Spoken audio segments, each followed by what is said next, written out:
Seumpama biji sesawi yang ditaburkan. Shalom, selamat pagi. Kita jumpa kembali dalam renungan pagi, khususnya di tahun baru 2021 ini.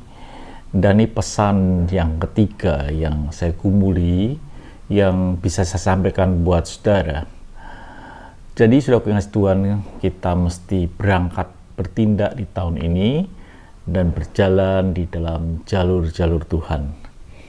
Dan itulah yang saya sebut dengan jalur kemenangan.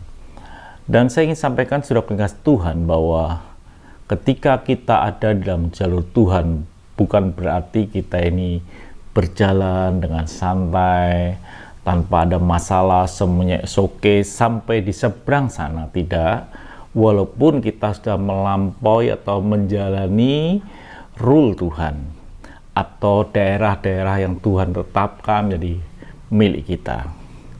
Bagian yang disampaikan dalam Yosua 1 ayat yang kelima, seorang pun tidak akan dapat bertahan menghadapi engkau seumur hidupmu. Seperti aku menyertai Musa, demikianlah aku akan menyertai engkau. Aku tidak akan membiarkan engkau dan tidak akan meninggalkan engkau.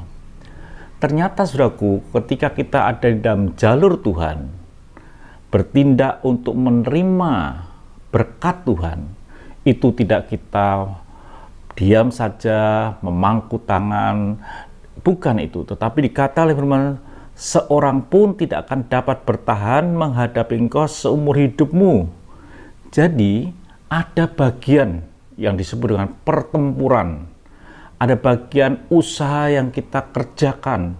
Mungkin pertempuran, mungkin perperangan, persaingan, dan lain sebagainya.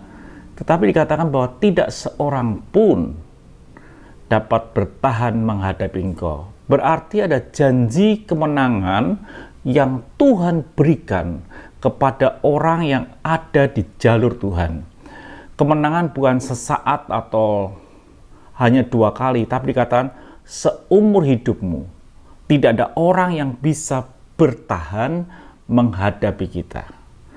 Kalau kita ada di dalam jalur Tuhan, apapun yang kita kerjakan di dalam studi, dalam pekerjaan, di dalam apapun juga peliknya dunia ini, kalau kita berjalan di jalur Tuhan, maka kita ini akan menjadi orang yang menang. Karena Tuhan janjikan bahwa tidak seorang pun bisa bertahan menghadapi kita. Jadi saudara kasih Tuhan, kita adalah orang-orang yang menang. Karena apa? Bukan kita kuat, bukan karena kita ahli, bukan karena kita punya otak yang cerdas, bukan. Karena firman Tuhan berkata, dikatakan dalam demikian, saudaraku, seperti aku menyertai Musa, demikianlah aku akan menyertai engkau. Hal yang pertama, kita ini bisa bertahan, bisa menang, bisa menjadi orang yang berhasil di tahun-tahun ini karena penyertaan Tuhan. Tuhan di pihak kita. Siapa yang akan menjadi lawan kita? Jadi bukan kekuatan kita, bukan kita karena kita ini pandai, bukan. Tapi karena penyertaan Tuhan. Penyertaan Tuhanlah yang membuat kita mampu berjalan dan tak seorang pun bisa bertahan menghadapi kita. Penyertaan Tuhan itu bukan hanya sesaat. Karena ketika Tuhan bersama dengan kita, itu sepanjang umur hidup kita. Bahkan dikatakan, aku tidak akan membiarkan. Jadi kita dibiarkan begitu saja, tidak diurusi, tidak. Tuhan andil di dalam perjalanan hidup kita. Karena kita sedang berjalan dalam rule Tuhan.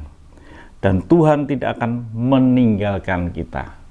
Bagian ini harus kita ngerti. Memang situasi dunia hari ini betul-betul sulit. Rasanya kesukaran yang tidak berujung. Terus-menerus bergejolak begitu rupa. Tetapi kalau kita ada dalam rule Tuhan, adalah penyertaan Tuhan, maka tak seorang pun sanggup bertahan menghadapi kita seumur hidup kita. Artinya bahwa kalau kita seumur hidup kita berjalan di dalam jalurnya Tuhan, maka Tuhan menyertai, Tuhan tidak akan meninggalkan, Tuhan tidak akan membiarkan, dan kita akan tampil sebagai pemenang di tahun 2021. Tuhan memberkati. Mari kita berdoa. Kami bersyukur pada pagi ini kami tahu kemenangan itu karena penyertaan Tuhan. Bukan kuat dan gagah kami, tapi karena penyertaan-Mu ya Tuhan. Biarlah kami ada dalam jalur Tuhan, di mana Tuhan menyertai hidup kami. Haleluya. Amin. Tuhan memberkati, sampai esok, dan tetap semangat di dalam Tuhan. Haleluya.